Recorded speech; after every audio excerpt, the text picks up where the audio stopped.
In this episode, Arnold Schwarzenegger learns that a full-body mud treatment is not only good for your skin, but it can save your life, especially when you're trying to avoid an alien in 1987's Predator. Stay with us. Nick, were you laughing?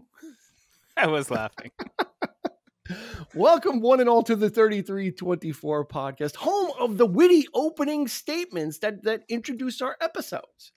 So we take our time and try and write just really catchy stuff that's going to grab you and make you stay with us after the intro, after our paid announcer introduces Eric and I, and then we come back and we drop some musical and movie knowledge, right, Eric? That's right. That is correct. That's how we roll, man. Yes, it is. How we do it. And it's even better with friends. So we've got two friends with us tonight. We've got Mr. Nick Leshi. He is the curator of the City of Kick blog, which he has committed to updating on a regular basis. So we will drop a link one this week. I got to share with you all. So yes. See? Oh, nice. Fresh, very nice. Fresh intel. So check that out. We'll drop a link in the show notes as always. And please go check out that. Nick is just great. He just covers a lot of different subjects too. It's really neat. Of course, on my screen in the center square is Mr. Sean Grady. And he is a part of the Drama from the Past initiative, which is a series of one-act plays dealing with the Revolutionary War times, most specifically in the New York downstate area, which was chock full of living history, and you don't realize how much of it until you go see one of Sean's productions, and you really learn. I went to one recently and was captivated not only by the performance, but the Q&A afterwards, where people are asking questions, and Sean and his partner Gary are just giving such great information and enhancing even further the backstory. So welcome, Sean. Thank you. Happy to be here. Good. That's always $20 for that intro. Checks in the mail. You said by the word, right? You said you'd pay me by the word. Sure. Okay. All right. So that was about $20.50, give or take. And you can find us every Thursday. We've got new episodes that come out about the music and movies that shaped Eric and R's life. We're no slouches either. We've got something to contribute to. No doubt. We're not just the wallflowers at the 5th grade dance waiting till the last song. Or maybe we are the wallflowers waiting till the last song to finally. That sounds like a band name or a song, right? Or an album. Well, the Wallflowers is a group, right? It is, but that entire... We could be the 5th grade Wallflowers.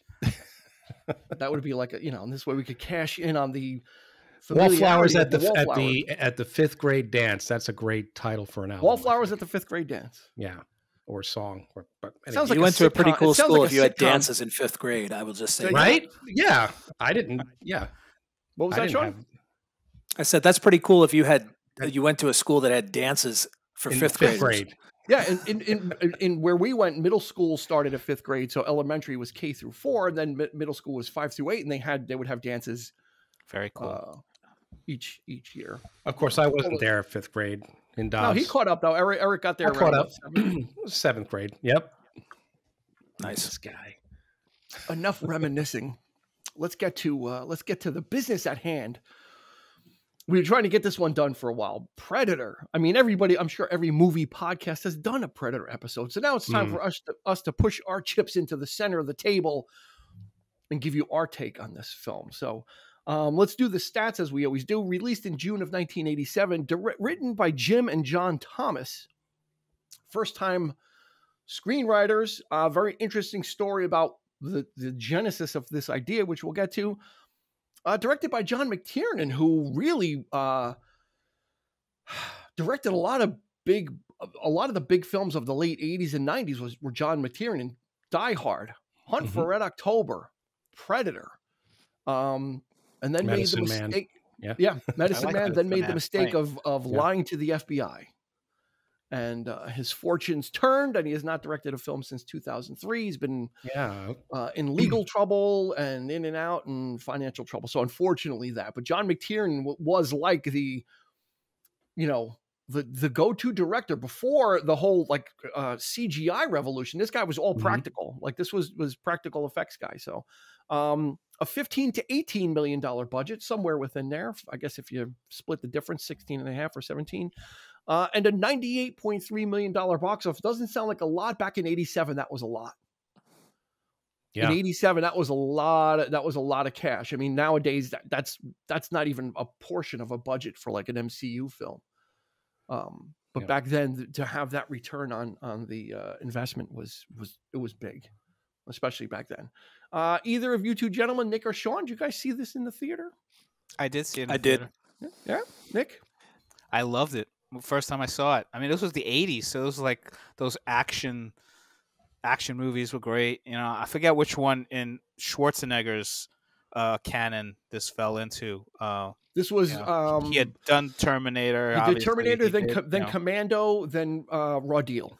Yeah. So this was just it was great because it starts off like this kind of regular action flick, and then it goes into the sci-fi with this, but it's still grounded. I thought, I love the special effects, and seeing it for the first time, I was a teenager, so I just loved it. I loved that. I'm seeing Jesse Ventura, the wrestler, Jesse the Body Ventura. It was great, So, and then afterwards, all the other sequels, Predator 2 was good. The Alien crossover stuff was forgettable, but fun. I enjoyed watching them. And then I didn't see The Predator, and I didn't see Predators, but I did see Prey, which I loved. I loved the new one. I did too. Yeah, I loved it. Cool. Yeah, Sean. I was a teenager. I was not old enough to get into rated R movies, but I lived in an area where we had like make a difference. Yeah, we had like 4 movie theaters. We had one at the mall, one in town, one in the next town, and one in the next town. And they were within about 15 minutes of my house. And we knew which ones we could get into without our parents. And our parents would drop us off. They're like, all right, get out of the house, go. If you can get in, great. And we always had a backup movie if we didn't get into the rated R. My neighbor worked at the mall one, and we knew we couldn't go to there because she knew how old I was and would not let us in. So I saw this. This is the first time I saw Arnold Schwarzenegger on the big screen. I had seen Commando and Terminator on VHS because I was a lot younger. And I was blown away. And I remember thinking to myself, how are they going to beat this thing? Like, I could not. It was like you're on the edge of your seat. Like, you don't know who's going to get it. When I know that Arnold's probably going to be the last man standing, but I was like, how are they going to do it? How are they going to? You can't see it. You don't know where it's from. You don't even know what it looks like yet. And I loved it from the moment I saw it. And it's one of those movies that I don't see enough. And when you said that we were going to talk about Predator, I was like, oh, I got to find Predator. I love this movie. You almost you don't see it in rotation that much anymore. Yeah, not too often. It's one of those ones that you could easily, because you've seen it so many times, you could take it for granted, right? It's just it's that film. It's like, oh yeah, just like Goodfellas. I've seen it dozens of times, so it's kind of like, okay. Eric, you and I saw it together, I believe.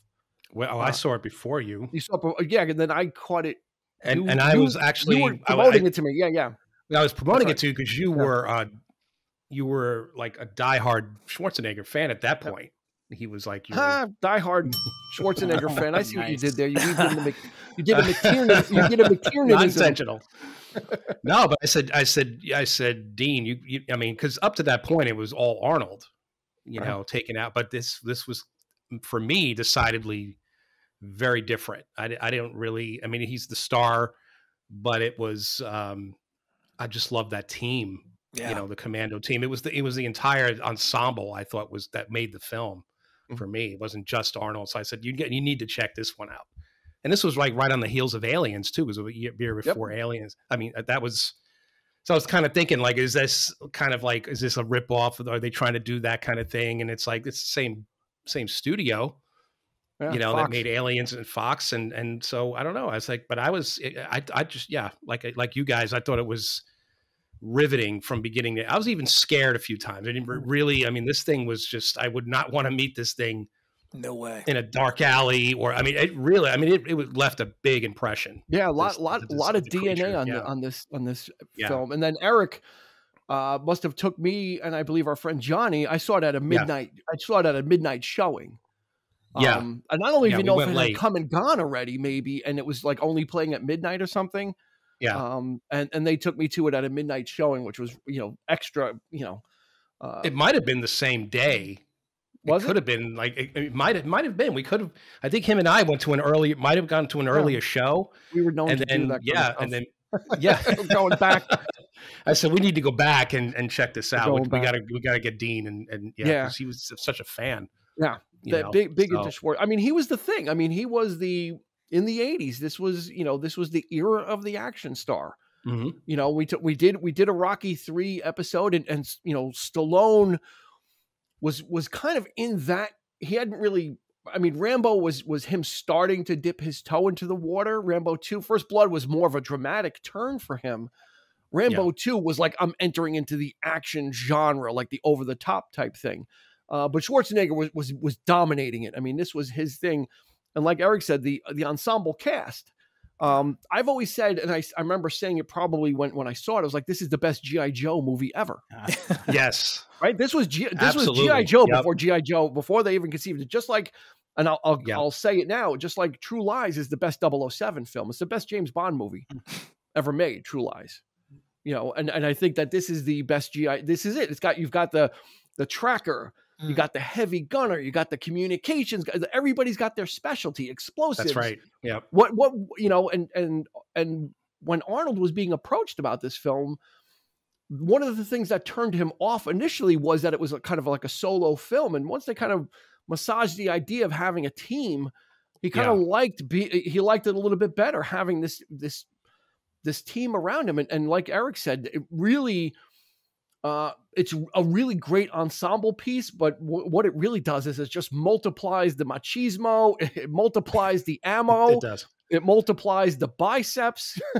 Everything gets multiplied by a factor of 7. Yeah, and everybody's a character, man. Everybody has their moment to shine, and it's just, I just love it. Yeah, I could watch this over and over. Yeah. So let me run down just a brief history about this film. And again, it was written by Jim and John Thomas, who were 2 novice screenwriters. And the idea for this actually came from Rocky. Rocky 4 had come out already. And they were like, there was a joke going around. It was like, oh, Rocky's going to have to fight an alien next because there's no one left for Rocky to beat. So Jim and John Thomas kind of took that thing and said, hear that. Yes. Yeah. It's like, I did hear that. You know what? Yep. Let's work with that idea. Yeah. Of that, like that was like the germ of the idea, of course. And then they wrote the script, got it in front. I think they slid it under some executive's door because they, you can't get in if you're unknown, but they got the script to somebody. They liked the idea of it. And again, kind of changed some things up and you've got this movie Predator, which, and then you get Arnold attached. Carl Weathers, there's your Rocky connection right there. And I know that's one of Sean's favorite. I'm sure Arnold probably, had no problem saying, and when he probably did hear that and said, because of that competition thing that was going on between the two, Stallone back then.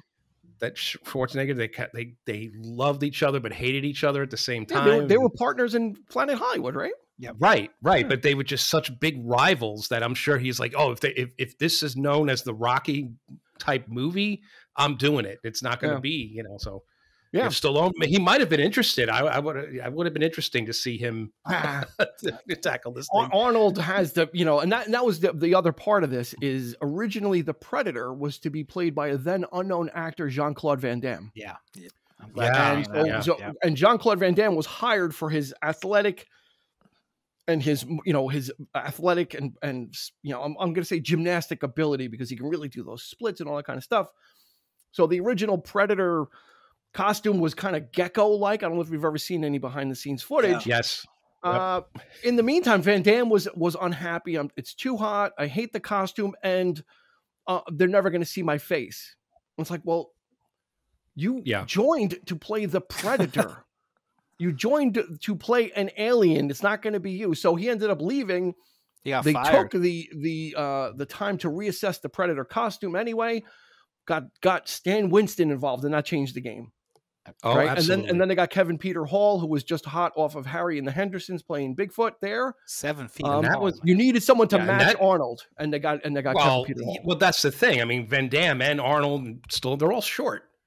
Well, right? Arnold's like 6'2", but Van Damme is tiny. He's like 5 something. But can you see him as the Predator? Like, this thing needs to be towering over Arnold. So that was the best move they ever made, was getting an unknown to play the role and redesigning the Predator. Yeah, who was decidedly freakish and like he's just really tall and just much like the guy that was in the alien costume in the first Alien movie. Yeah. He was very thin and very it was just bizarre how he could, contort his body and that kind of thing. So yeah. So it's like kind of the same thing. This is, Sean, this is an embarrassment of riches, like I said earlier, with the amount of testosterone that is running through this film. But it even though it's an R-rated film, I'm going to say it plays to younger kids because they're all playing Commando, like you're playing Commando. And if it wasn't for the gore, I mean, there's some language. A couple off-color jokes that today, but and it's got the horror elements, right? And that's what the problem is, the horror elements. But at its heart, it starts off as a mystery. It starts off as a regular run and gun film, actually, Sean, right? Yeah. It starts off as just your regular action pot boiler. Yeah, I love. I mean, these guys, they're a unit. They're the hired guns. They've worked together. You could tell how I love the hand signals and the opening of the hand, and they're just like pointing. It's like I always thought that was the coolest thing. Like, because me and my buddies would go in the woods and pretend we were on missions and things like that. And we try to be quiet and use signals. And it was cool to see like adults doing that for real. And I love every guy in that unit. And like Carl Weathers, I love from Apollo, but even he kind of is able to kind of work into it, even though he's the outsider. And you don't know what's going on from the beginning. You see some horrible things like skinned bodies. And you're like, wait, what did human beings do this to other human beings? And what's going on? What did this? What could have done this? And then obviously you learn pretty soon after when everything goes down. So I love the beginning, and I think it works better as an ensemble. I think to do it as a solo act, it would have been like Commando with an alien. I think this was a better choice. Nick, in a lot of ways, it's almost like And Then There Were None. It's like there's a killer, and right, and each member of the party is getting picked off. Yeah, you both one at a time. Eric and Dean, you both mentioned how it's the ensemble that holds it together, and that's so true. I mean, if this was just a solo movie, big superhero Arnold Schwarzenegger versus this big supervillain alien, it would have been maybe interesting, but not what it is now, which is the ensemble, and each one has its own character and just the way they each get killed off. I mean, it's like it reminds me a little bit about The Crow later, like a very creative, way of knocking off some of these people. So, I mean, somebody loses an arm, somebody's chest gets blown away. I mean, it's just like, and all the different weapons that the Predator uses, the technology, and, bringing in Stan Winston to redesign the whole concept was genius, because every little element, from the claws in his hand to the little mechanical things on his, his forearm that he taps into, and the targeting lasers, the triangular, it's all brilliant. It all ties in, the night vision that he sees, with the heat, heat vision, the camouflage. I mean, that technology was top notch. I mean, that looked great, but you could still see him, right? I love when they're like the cloaking technology. I see you. Yeah, you see that shimmering effect, which I loved it. It was so cool. And cool. Nick, you make a really good point about if this was a Schwarzenegger only film. I think it would have crossed into that implausibility, because eventually those films would go that way. It would be one like Rambo against the Afghanistan army and one person against everything. But the fact that in the beginning, it was a team. That's what that team did, is they were there to infiltrate these enemies and get these hostages out. That was the cover story, right? So we need, if not one person never does that. It's a team, right? And just to kind of set the tone there, because we're talking about this ensemble cast, let's go through this. Arnold Schwarzenegger as Dutch. Do you know what his first name is? I do not. Anybody know what his last name is? His name is Alan Dutch Schaefer. Nice. That's why they have code names. Yeah, I like them being called Dutch than Alan. That's like the neighbor next door, right? Alan Schaefer. Wow. Harry Tasker in True Lies. Harry. Alan. You got Carl Weathers as Dylan. He's just Dylan, and he's a CIA operative. Elpidia Carrillo. She is the only female in this film, but what a character she is, though, and she really is an important part of the story. The great Bill Duke, who was with he was in Commando with Schwarzenegger. Fantastic actor. Yeah. Schwarzenegger killed him in the hotel room, and he drove and then Arnold took his car in Commando. And then you got Richard Chavez as Pancho, and he's the demolitions expert. Actually, each one of these guys does have a specialty. Bill Duke is a machine gunner. Jesse Ventura, who would then be in The Running Man after this one, so there's some overlap there. As Blaine Cooper, heavy gunner. Sonny Landham is Billy. He's the tracker and scout. Shane Black as Hawkins. He's a radio operator. For those who don't know who Shane Black is, in 1987, he had asked Joel Silver, the producer of this film, if he could have an acting job, because a little film that he wrote called Lethal Weapon was in the middle of rewrites.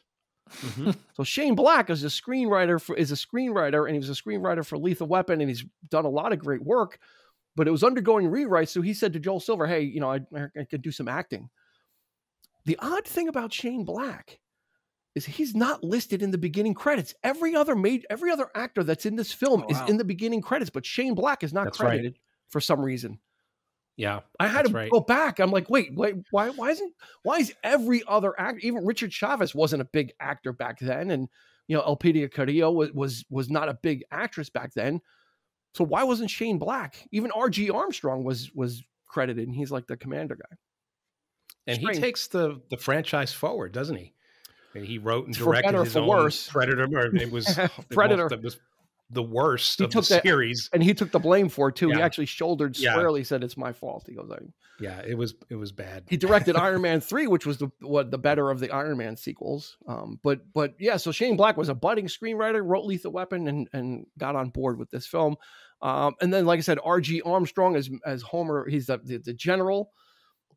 I remember him as Prune Face in Dick Tracy. Huh, that's right. I'm taking him out.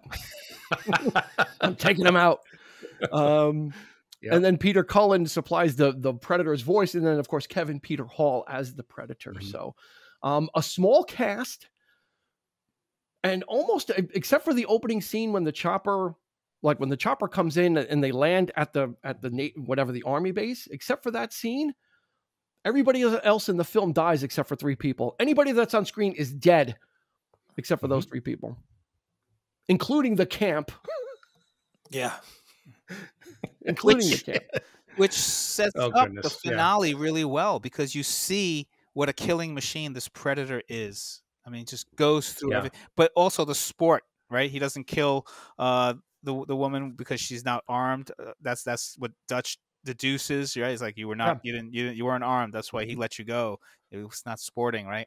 So again, if it was a 1-on-1, 1 versus 1, it would not, I think, have been as climactic in the end. But I think they both then recognize they're dealing with somebody on an upper level. Well, we learn because even though in the very beginning, the opening scene is a spaceship coming to Earth. Yeah. It's still played as a mystery. Yeah, you don't know what this movie, right, Sean? It's still we don't know what's really happening. Would you think if they had taken that opening shot out, would it have been better? I always forget it's in there. When I watch the film, I always forget to build the mystery. Yeah. I always thought it was a little unnecessary after repeated viewings. It was always cool in the first couple of times you saw it. Yeah, it kind of gives it away. Because the ship in itself kind of looks like the Predator, like it's almost shaped like his head a little bit. If you really kind of take a good look at it. But I think it was said that when the thing launches the Predator, now that it's actually doesn't take place in that time frame. When the Predator is lands on Earth, it's much earlier. I think it's years, decades before. That he wasn't he encounters. Yeah, right. I mean, Anna says so much. Like she says, there's been people who've been killed before. So it does. That's seem right. like she gives that story. And you assume that's the only one. You don't know that maybe they've been hunting on Earth for hundreds of years, like we find out. Well, the notion that there's a hunting season, right? And then the Predator comes. Because it's hunting season, so and it's attracted to heat, which is interesting too. Yeah, the hottest. It only only affects the hottest places attracted, in like the jungles, or in the second one it's LA when it's like 100 degrees. The wars. that one we'll talk about that later, but yeah. So track, like I said, Sean, it starts off as just a regular kind of run and gun thing. And Carl Weathers is it seems like he used to be part of the team, right? I get the impression. At some point, maybe he kind of, he kind of puts on the suit and he goes upstairs, I guess, whatever you want to call it. What is this fucking tie business? The monkey suit. But still got you pushing pencils. Yeah, you got to put too many pencils. Yeah, exactly. And I think his voice goes just a little too high in that scene. What is this fucking tie business? Yeah, I love his enthusiasm. Like he wasn't the best actor back then. He gives it his all. He totally gives it his all, which is what I appreciated. Yeah. And then Sean, 100%. we get the iconic thing. Sean, we get the first iconic. This film is chock full of iconic scenes and iconic dialogue. And the first one is "Dylan, you son of a bitch," and then we get a for some reason a close up on two massive biceps, arm wrestling in midair, clasping in friendship. Yeah. Mm-hmm. No, there's a lot of great testosterone moments, a lot of great lines. I learned that short. My favorite one that. Well, I don't know if we're going there yet, but go for it. A couple of Arnold's favorite, I think of all his catchphrases. One of them is in this film. Can I guess? Get to the chopper. That one. Okay. Well, yeah, of course. Okay. That one is iconic. Get to the chopper, and then stick. Then they stick around. Yeah, they would also give Arnold those kind of witty things too. He'd throw the knife and say, "Stick around," or. In Commando, when he threw the pipe, let off some steam, Bennett. At like they would give him those kind of like that would kind of they're corny, but it kind of built on the Arnold style of film that you knew you were going to get that. You wanted and because he could deliver it, because of his dialect and his deadpan, yeah. But that thing, when he throws that knife, man, and he impales that guy, that thing is like huge. This thing is like this big. Most of the knife is still sticking out of the guy, for Christ's sake. Oh, it's hilarious. Oh, man. The violence is...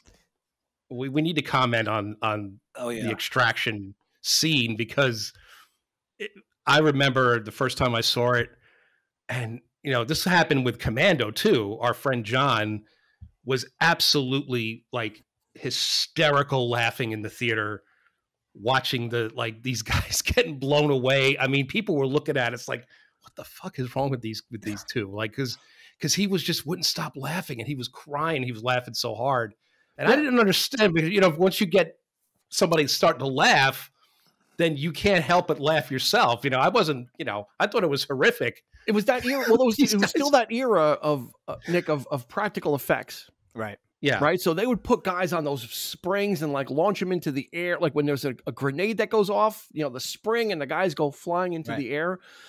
So it was kind of that over the top kind of, I don't want to, action porn is really what it is. Yeah. That whole extraction scene is action porn. It's over the top, but practical. Like you could tell it's not CGI. You could tell it's not, this kind of digitized, which looks realistic. I mean, nowadays these action movies look realistic. Well, I don't know if guys get launched that far. But they're fake. Not only that, but why are they always in flames?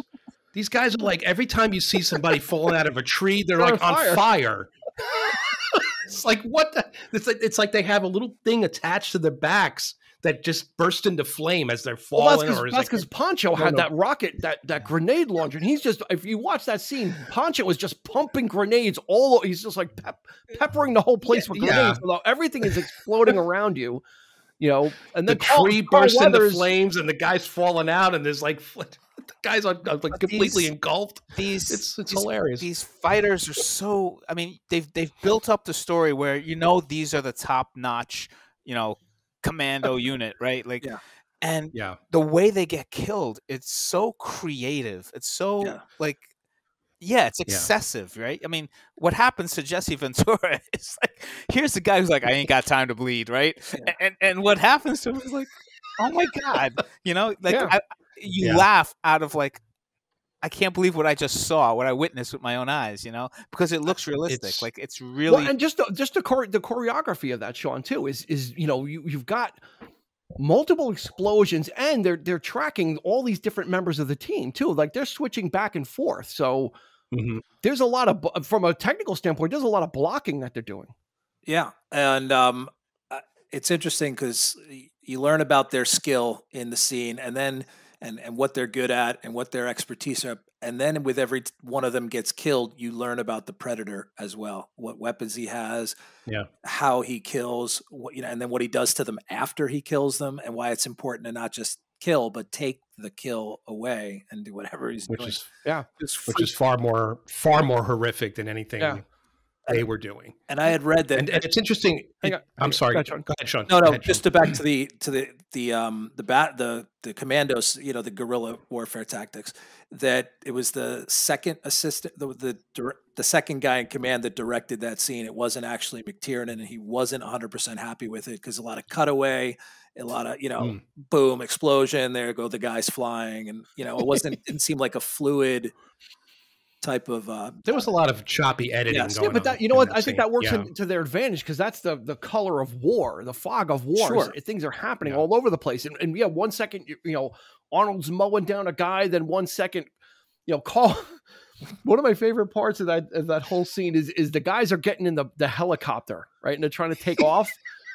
And Carl Weathers runs in front of the helicopter and riddles it with bullets. And then Arnold pumps 2 grenades into that thing and gives it a double whammy. Like killing the guys wasn't enough. You exploding the chopper had to happen. Like it wasn't enough to kill him. He just throws 2 grenades in there. And it's like, the guy, again, he's engulfed in flames, and the sound effects in that scene too. Like when he's like yelling, but then it gets just like muffled because of the flames just completely engulfs him. And it's like, and it just gets quiet. That was very effective. It's a classic 80s action scene that gives you, it's cartoonish. And that's what it is. When guys are flying through the air, it's kind of cartoonish. And when a guy is falling through the air and Jesse Ventura is still shooting him, and he's on, like I said, he's on fire and he's still getting shot by old Painless. With a Gatling gun, no less. Like that thing takes like 5 seconds to rev up, and none of these guys could get the drop on him. Jesse is walking through with that thing. 2 guys are down the trail, and they see him, and he's still got to get that thing revved up, and he still just mows him down. So it's cartoonish, but it's fun, and that's what. Yeah, it's also interesting to note too that I'm sorry, Dean. Okay. That when when they meet up in the beginning. When the general's talking about the mission, he's like, we're not assassins. We're a rescue team, not assassins. But they very much are assassins. That's what they do. Because you notice those looks that the general and Dylan gives Arnold. They're like looking at each other. Well, because they knew, right? Bullshit. That's why they hired them. Yeah. Well, that leads to the end. The whole end of this whole. The reason for the invasion on this camp was because Carl Weathers' character Dylan was looking for intel. So he had, Arnold's team was lied to. They were given this cover story of a rescue, and we need to get these people out, and there's bad people, and Arnold's like, we don't do the other kind of stuff, and that's when Arnold realizes, because he finds the paperwork and realizes that they were pawns, they were used, and so but Dylan isn't the greatest guy. He's like, you were an asset, and I used you.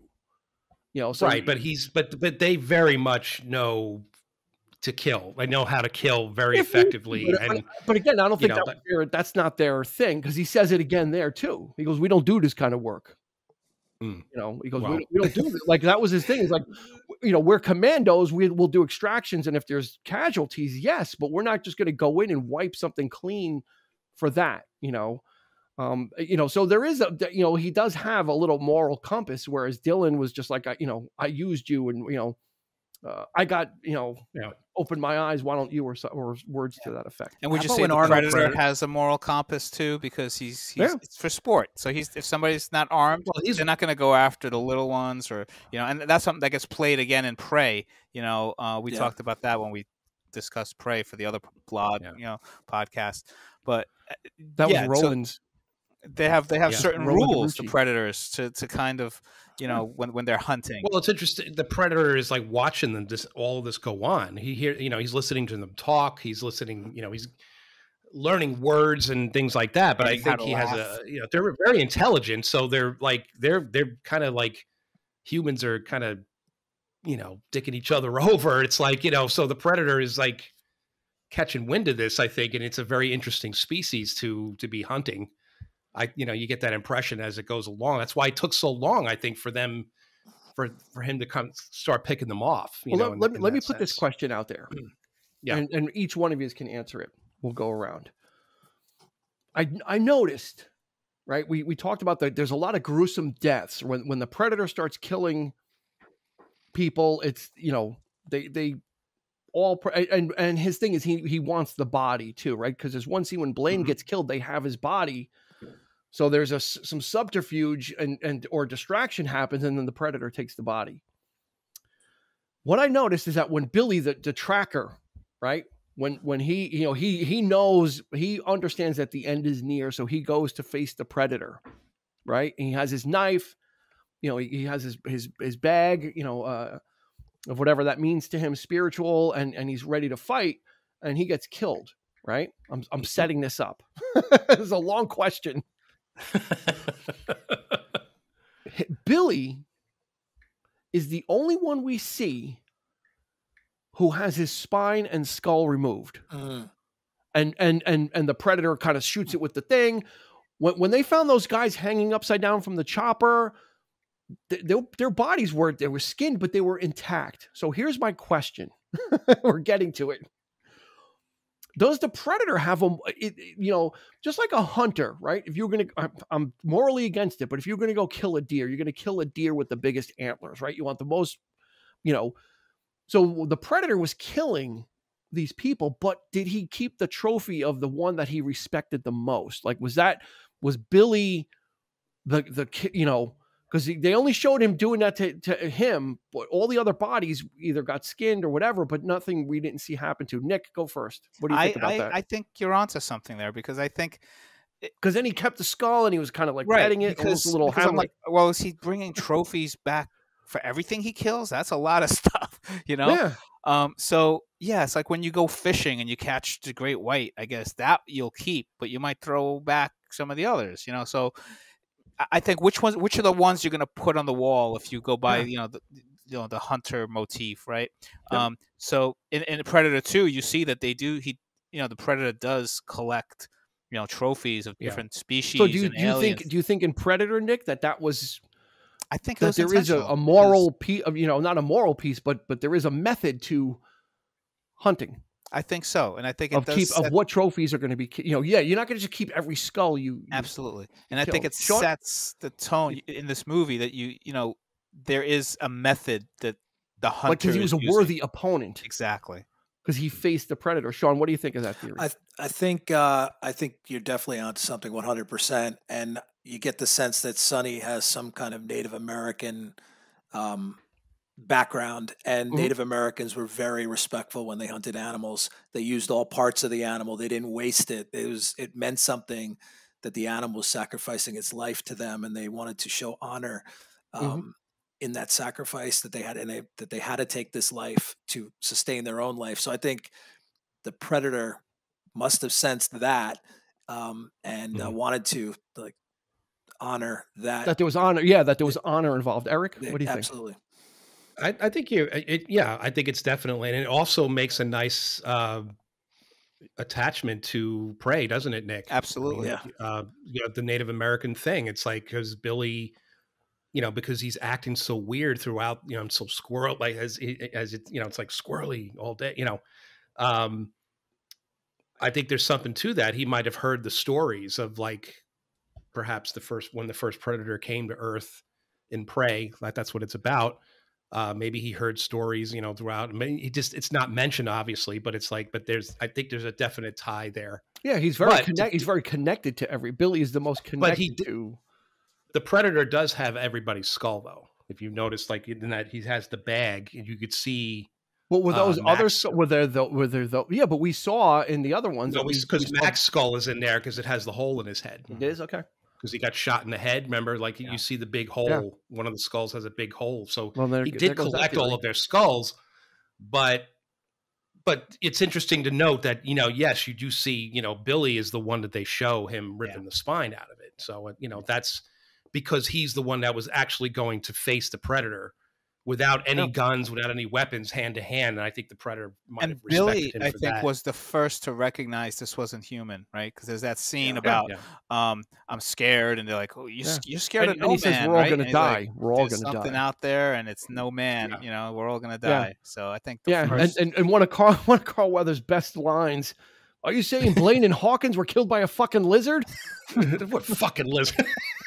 It's just 2 or 3 guys out there running around. Yeah, and that's where it's grounded, because it's like, who's gonna say there's some alien out there hunting us, right? Yeah. It's they're gonna be like, it's a bunch of other commandos, somebody else. Yeah, that's what they know. That's the world. Yeah, Nick, that's a great point. That's the world they live in of warfare and jungle warfare and guerrilla warfare and sneaking up on your enemy. And okay, yeah, we've seen this before, but not to this level of brutality. But they were still grounding it in. And even Arnold was up to a point, and even when he didn't have any definitive evidence, that's where Elpidia Carrillo's, as Anna, her character actually kind of does a lot of things that she doesn't. Well, she does them intentionally, but not because she knows that it's an alien, but her not running away when they cut her bonds, or she had opportunities to run away, but she was so afraid that she didn't, right? And if it was guerrillas out there killing people, and she was captured as a prisoner, why wouldn't she have gone back with them? Right? So her character kind of also helps. She's not trying to convince anything. It's just the things that she doesn't do. Right. She doesn't run away. She doesn't leave when, she, in the beginning, she had opportunities to escape, but then when she got the blood on her, when she saw that, that the Predator got hit, she's like, no, I'm better off staying here. Yeah. It's an interesting point.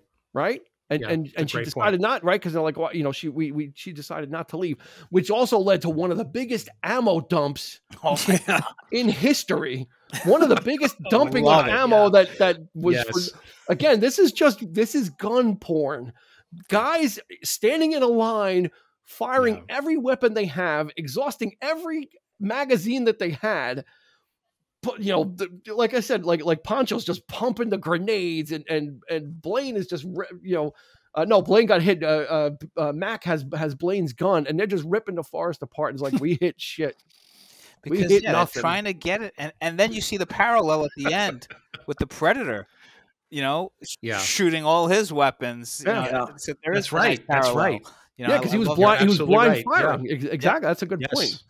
Because they're like, that's right. You're out there. I'm just going to just shoot, and hopefully I'll hit something. Yeah, good point. Good point. Yeah, but that was just like 3 minutes of just guns being fired, and just turn that up, man. You turn up your sound system on that one, man. It's just like what the just ripping it apart. And again, you've got these nice doses of that kind of stuff, but again, there's still this mystery that's going on.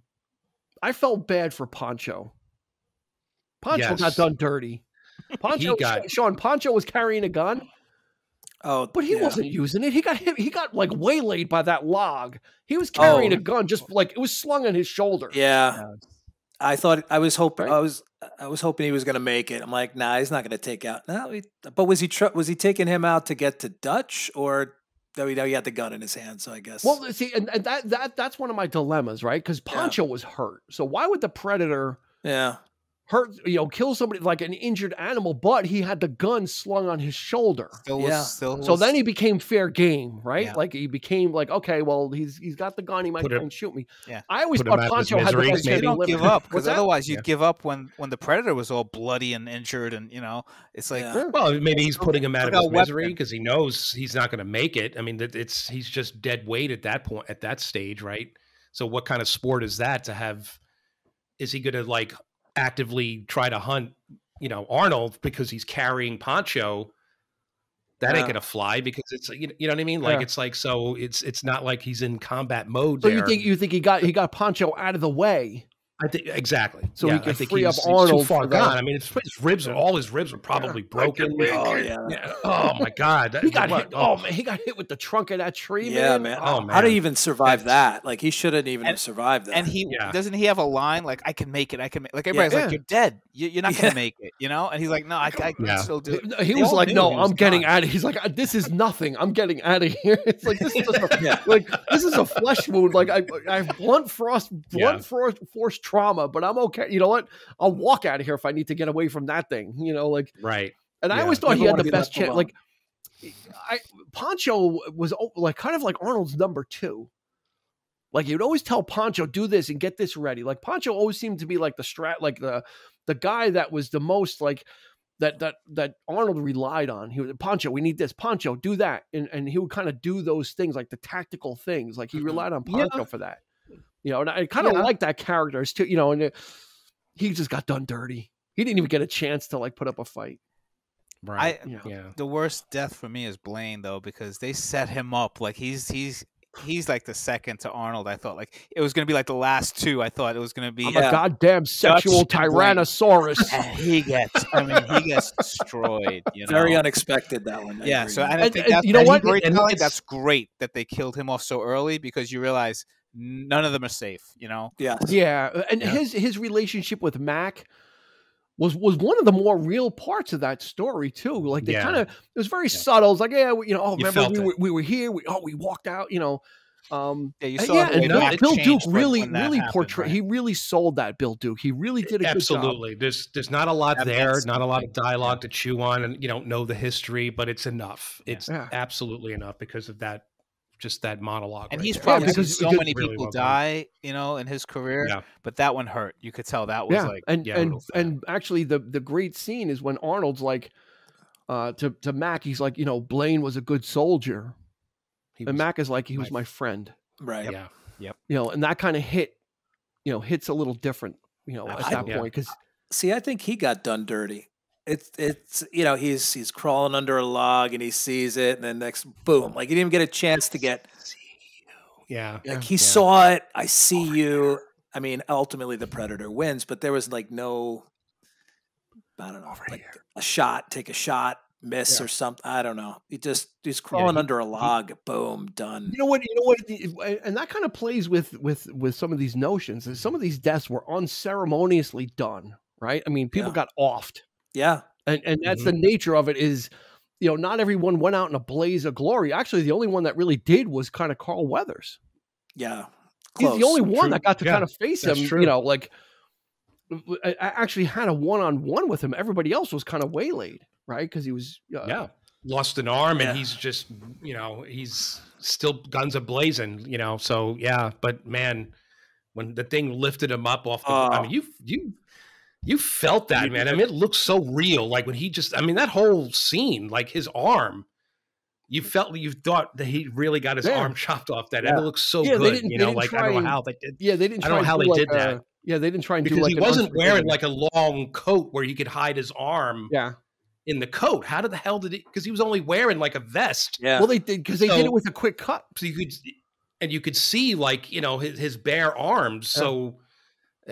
That was amazing. It was a series. It was just like a quick cut that they did after his arm got chopped off. It was kind of like, you know, all of a sudden it's kind of dangling there. It's pretty, unlike the one-armed sheriff in Unforgiven. Like that guy was wearing a coat. You could see his arm was like behind his back. Yes. It's like, come on. You can see the bulge. Like, come on. Like with Carl Weathers, it did it. Funny thing about Carl Weathers in this film. Arnold had a gym brought down. All these guys were working out. It was like a contest. You know, they knew there was going to be bare shirts and everybody was going to have shirts off and look the best. Carl Weathers would wait until everybody was done working out and he would work out when no one is around because he wanted people to think that he had his body, like he acquired his body naturally.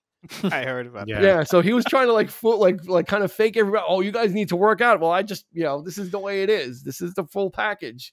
So he would work out after everybody else was done, and when no one would see him, he would kind of get the pump on. It's kind of funny. Yeah, but so when he's like sitting lying there and he's like heaving, like taking in those breaths, those abs are just going up and down. It's like it's just you're kind of like, wow, that's impressive. Yeah, or you know what? You almost get turned on yourself, right? You're just kind of like, oh, okay. The scene when they're making the traps and they're all like pulling the,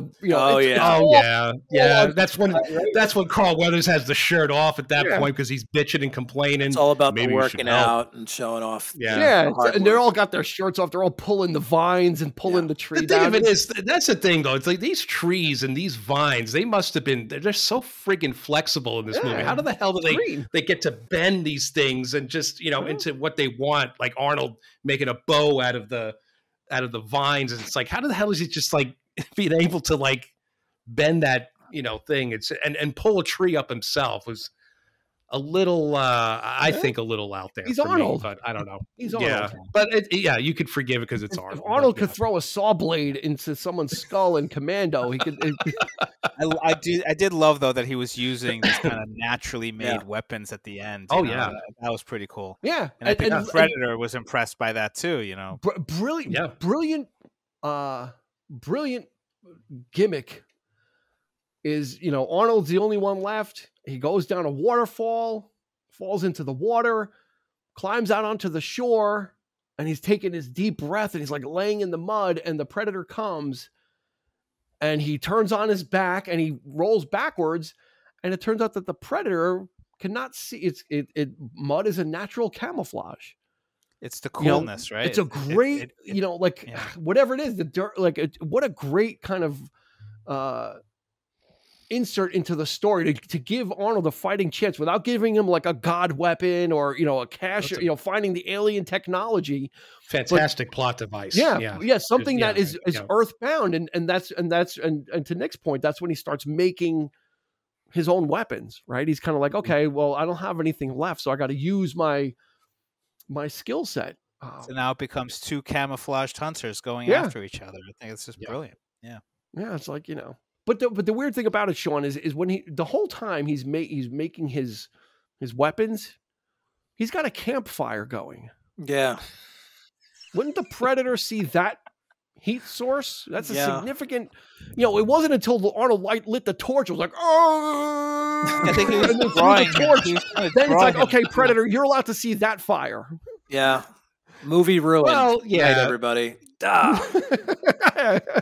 But then you figure, well, like, how far away was the Predator? I mean, we don't know where he was. That's true. We don't know where, but he was prepared himself, though. Like, I don't know, with the blades, he was like, sharpening the blades with his little laser, I guess, or whatever. Maybe even picking off all the gore off his blades, all the guts and the blood or whatever that was on there. Like Carl Weathers was probably the latest kill. Yeah. What I thought it was, Sean, how I actually explained it away. Yes, how did you do that? I found a plot hole and then I explained it away.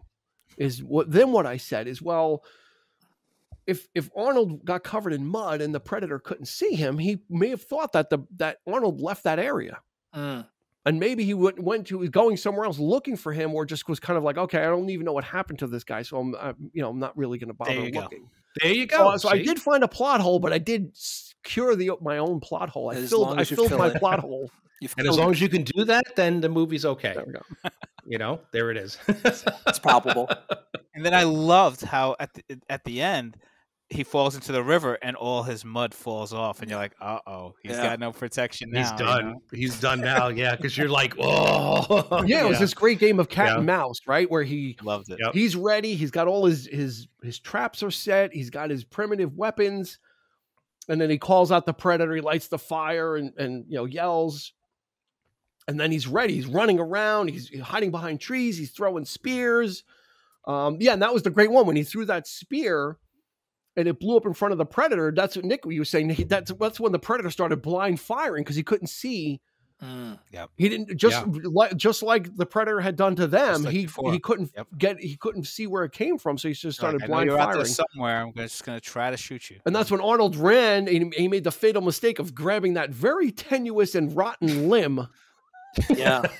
The only rotten limb. Eric makes a point. Everything in the jungle is pliable. Right. He it's couldn't green. make, he couldn't make that one stick. That one had just happens to be, probably wet and broken, and it just gives. Every tree in the forest is bendable. You can make a catapult. The one he needs to clamp onto breaks. Yeah. And he lands in the water, and he comes out fresh as a daisy. He comes out clean like a newborn baby. And that Kevin Peter Hall, who played the Predator, could not see in that costume whatsoever. So he had he had to do all his choreography with the mask off, and then put the mask on. And hopefully that he remembered. And Arnold was saying a couple times, like, he's supposed to be swinging and missing, and he's swinging and hitting me, and he's hitting me with this claw. Like in real life, that I'm getting like waylaid by this guy because he couldn't see, but it wasn't his fault. It was just the prosthetics that he was wearing. And we finally get a full reveal of the Predator. And that really is like one of the most iconic moments in action or sci-fi cinema history, as much as seeing the alien for the first time, is when the Predator kind of reveals himself. What'd you guys think, man, when he took that mask off?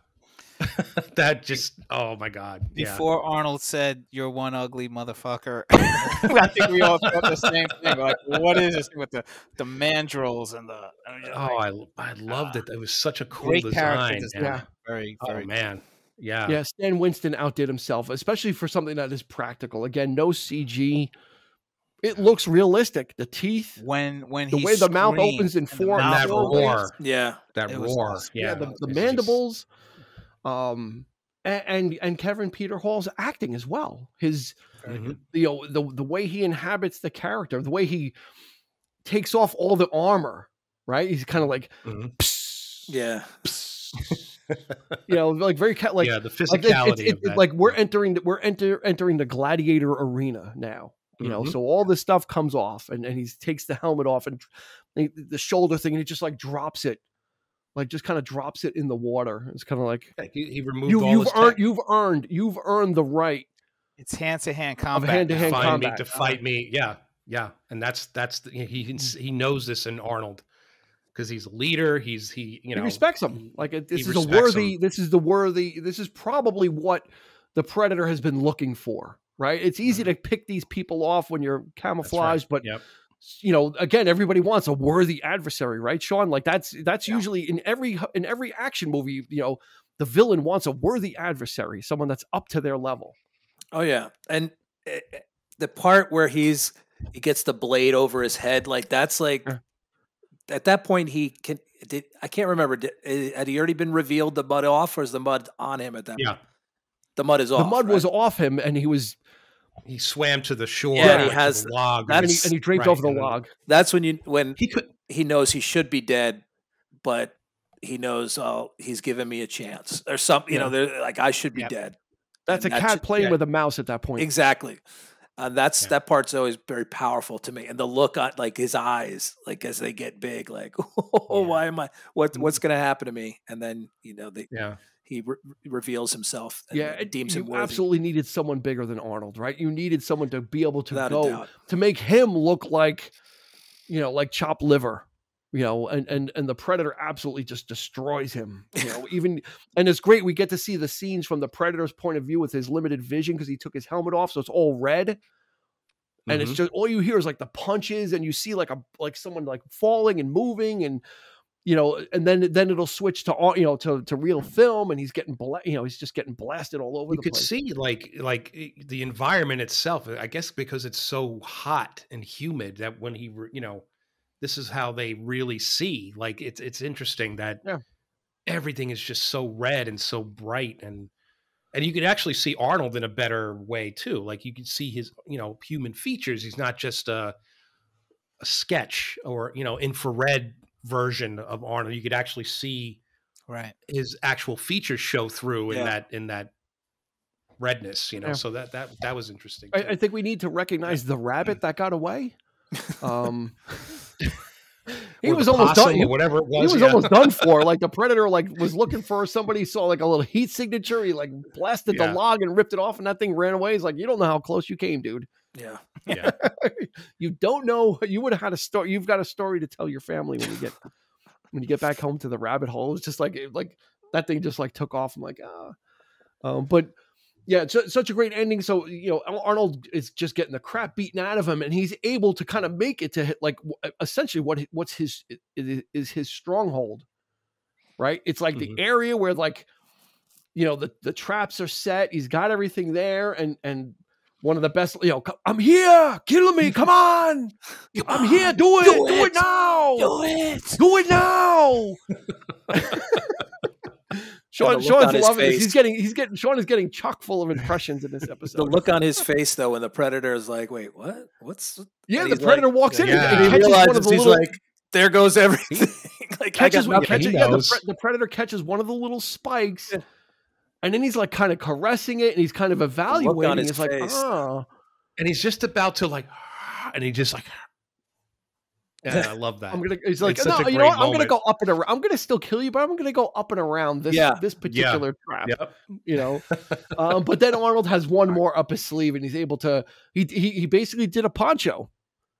Yeah. Right. He got him. He got him with the log. Just got him back. Yeah. Just absolutely crushed him, and finally, kind of. There was never any. They still didn't. No reconciliation. Like Arnold still didn't know what he was dealing with, because all the Predator did was mimic what was being said to him. I was like, "What the hell are you? What the hell are you?" You know, like that. Do you think he was asking? Do you think the Predator was asking? Because the first time I saw I think so. I thought the same thing. He was just mimicking, but because then you see it again, and you're like, he's learning. He's learning how to laugh and what a laugh means. So I think when he said, "What the hell are you?" I think he knew. So Nick, do you think when he says "you" at the end, the Predator, when the Predator says, "What the hell are you?" Like he's responding to him. He's like, "What are you?" So do you think that? So Nick, do you think it's because he couldn't believe, like what, like I can't believe that I've been bested. Is that what you do? You think it means like, what the hell are you? That you were able to beat me. Is that what you think it is, Nick? Like from that? I think so.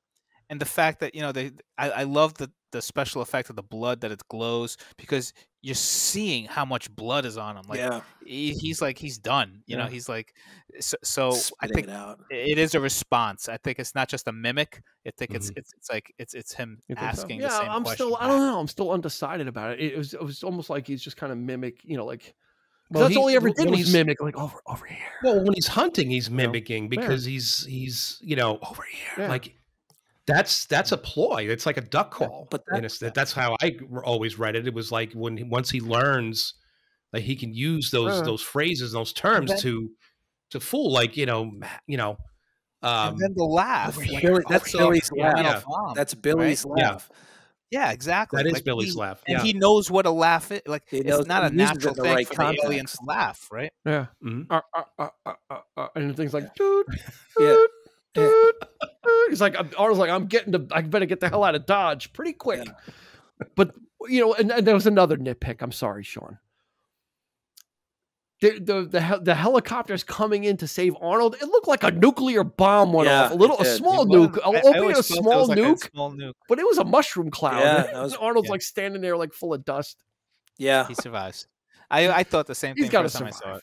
Yeah. You know, kind of bring you know the whole Crystal Skull question into effect here, right? But I mean, if Arnold could survive it, then so can Indiana Jones, I guess. When Dutch is in the helicopter and he's got that, like, I love that ending, shocked look on his face, like, what did I just survive? Yeah, all wasn't well at the end. I love the way that ended, where he's just, you know, Anna is in the chopper, the Colonel R.G. Armstrong is in the chopper, and he's just. Yeah, so is Kevin Peter Hall. What's that? Kevin Peter Hall. Yeah, that's right. He's in the chopper too. Right. Oh, he is.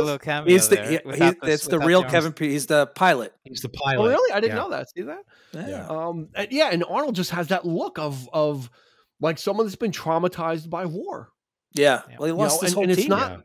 Yeah, the future is uncertain. Is he debriefed? Is he sequestered away? How do you know? We never really find out, you know, about. Well, we do because they mention it in In Predator 2 and in what did they Predators. Gary Busey in the second one is like, they were interrogated and they found out that, and I almost wanted to see Arnold's picture, like on the panels. Like they show everybody else, but they don't show Arnold. He They would have to pay him a lot of Probably money, said no. probably. Yeah, I guess so. But let's do this. This is one of the most quotable films. So why don't we run through some of I wrote down some of my favorite ones, but and I did a couple already. But Sean, you got any favorites? Any favorite quotes? We know, I mean, the get to the chopper is that's, but I love the part. And I remember seeing this. I think Jesse Ventura was on a talk show and they're like, let's play a clip from the movie. And it was like, hey, you're bleeding. I ain't got time to bleed. And then the other guy, you got time to duck? He fires the grenades and he's like, yeah, I better get under here. So I like that line. I ain't got time to bleed. And Nick? Yep. Oh, sorry. You got more? No, that's good. That was it? Sorry. Well, I'll see what everybody else says. I don't need to run. Okay. We'll go back around. Yeah. Just tying in with the blood. If it bleeds, we can kill it. I love that line, right? Because it's like that's when you see the blood, and it's like this fluorescent stuff. It says blood. Oh, it can get hurt, So I love that line. If it bleeds, it was a glimmer of hope. It's like, okay, well, this thing isn't indestructible. Eric, what do you got? I like all that tough talk, and throughout. Right. And then at the end, when Arnold's fighting him and he like hits him, he's like, bad idea.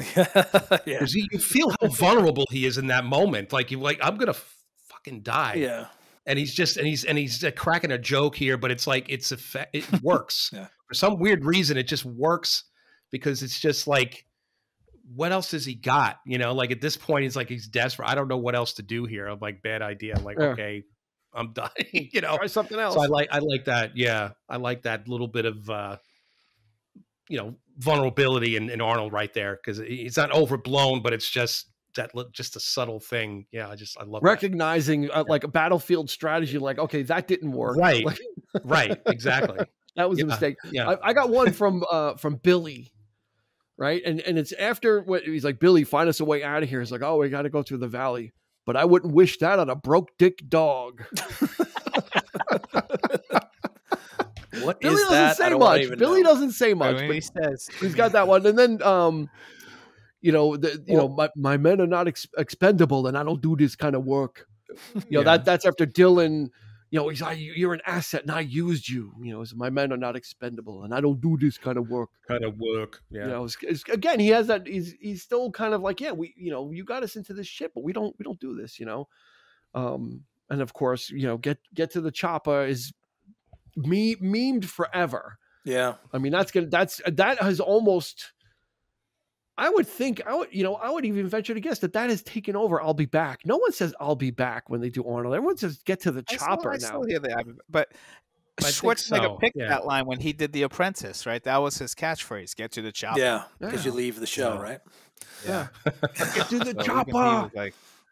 Get to the chopper. It's also interesting to know too. I mean, like the jokes that Hawkins, of course, are just so inappropriate, but it's the only time Billy laughs, though. He makes him laugh at that second one, and I think that's because Hawkins is just so like nerdy, right? And like the jokes are like and they're he doesn't almost say like dirty, a lot either. No, right? Yeah, they're like dirty dad jokes. They're like so corny, right? They're so like obvious, and it's like. And that's why Billy's just like whatever. And why is he always picking Billy to tell the joke to, right? Because he's just hey Billy.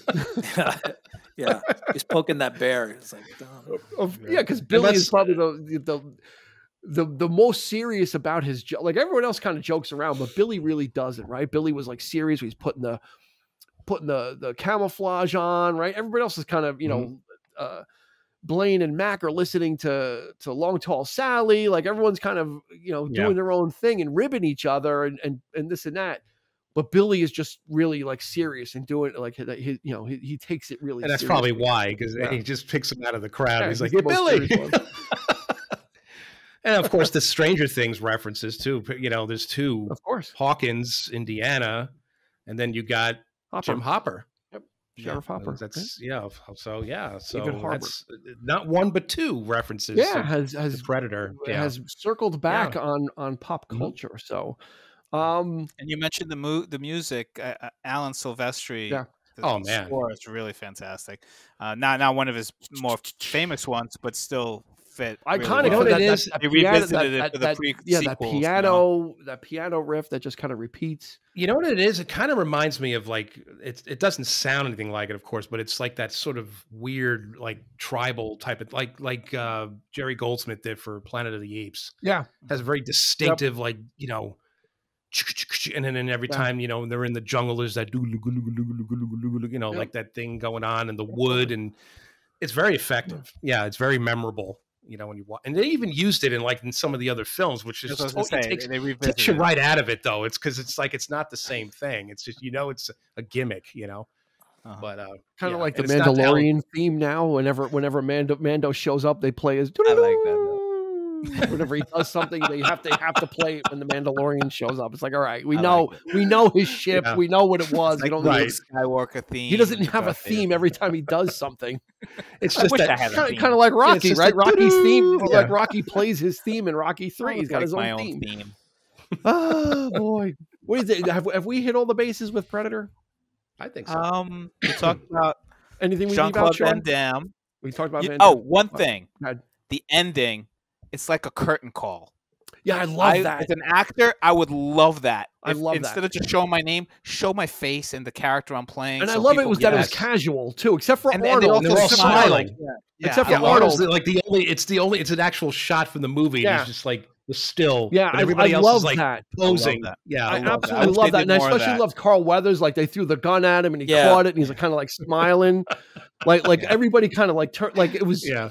It was almost something you'd see in a sitcom, right? Like the pre-recorded, when they're all turn around, or like an Anchorman. A wink and a nod that we all died in this movie, so here we are. Like, hey, or it's like that scene. It's like that scene. It's fantastic. It's like the scene in Anchorman when they're doing the promo and they're all like looking towards the camera, and then when Veronica Corningstone looks, they all look away. Like that kind of it's like that type of thing. Like you see that in the 80s in those TV shows. They would have like. Yeah, or like the Love Boat, right? When they introduced the people, they had like that. They would have like the vanity shot of them, but it had nothing to do with the show. It wasn't from a part of it. They're smiling. That was a great point, Nick. That was a great pickup. Sean, do you have any closing thoughts? Anything you missed? I will say this: I do love the part when Dylan makes a noise and Mac comes up and goes, "I don't know who you think you are in the real world, but you give up our position again. I'll bleed you Ghost us again, motherfucker, and leave you here." And he goes, "Listen, motherfucker." Yeah, that's right. That is a great moment, and the look on Carl Weathers' face, he knows he's serious. And then the way Mac just like these guys are intense. Yeah, the way he gets comes into the frame, and then the way Mac just steps out of the frame, after it says. Yeah, that's great. Yeah, and then he does about that knife and that would have been probably my line. Yeah. There's a little bit of tension between those two. Yeah, like Nick said, the thing with the scorpion over here, and then at the end, like they, when Mac runs away and Dylan catches up to him, it's like it's those two again, and they, we both got scores to settle, type of thing. Yeah. Neither one. These guys are got to be honest. In this movie, nobody is good at settling a score because the Predator is just too. It's just I don't know what they thought they were doing or what they thought was going to happen, but no scores were settled. Not even Arnold. He didn't settle any scores. He just barely got out alive. Does anybody know what the Predator's official name is now? Albert. What they're called? The species? Albert. Tony. The species, yes. The species. I do not. Not without Googling it. Go ahead.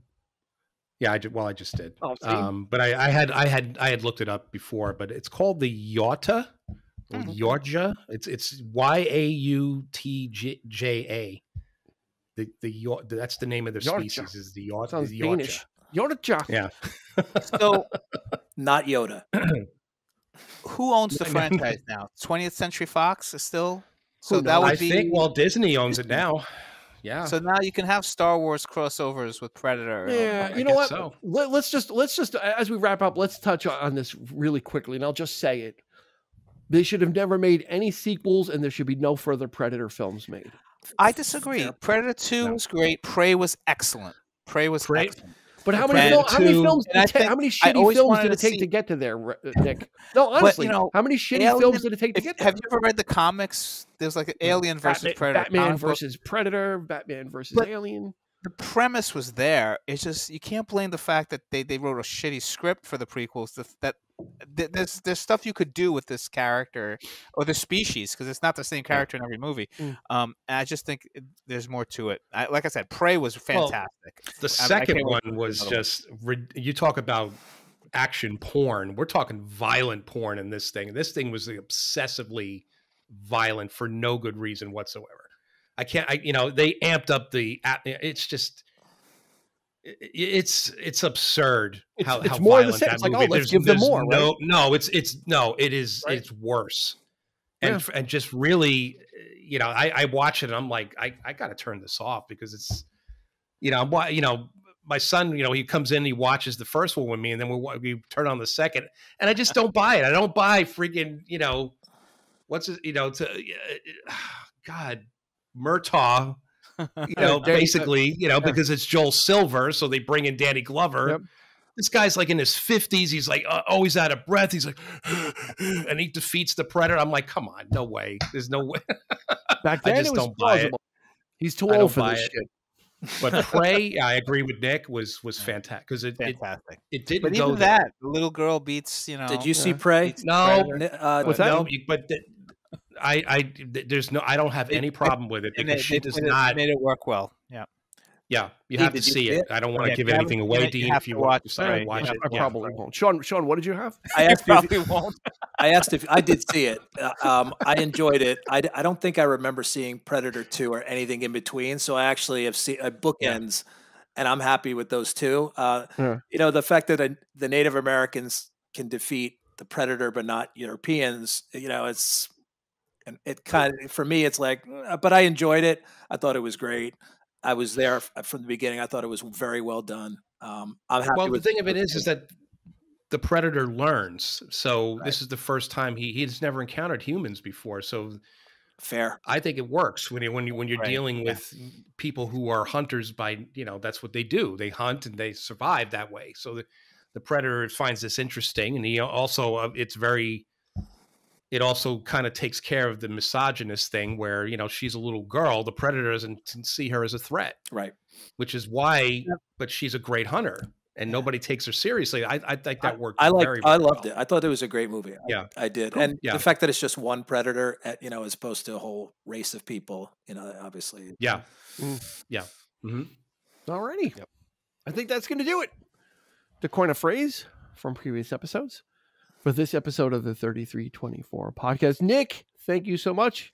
Thank you. City of As Kick always. blog in full effect. We'll drop a link in the show notes to that if you didn't hear it in the beginning. Sean Grady, Mr. Drama from the Past, got dates coming up through the summer. That's his hunting season. That's when he's out and about performing and getting things done. So we'll drop a link to Drama from the Past as well. And then you can find us on Instagram and Facebook at 3324 podcast. So go check us out there. We've got you can find these gentlemen posting there as well. They do double, triple duty sometimes, multitaskers. So for Nick, for Sean, and for Eric, this has been Dean, and we will catch you. No, we're not going to catch you on the flip side. We're going to ask you to please be kind and rewind.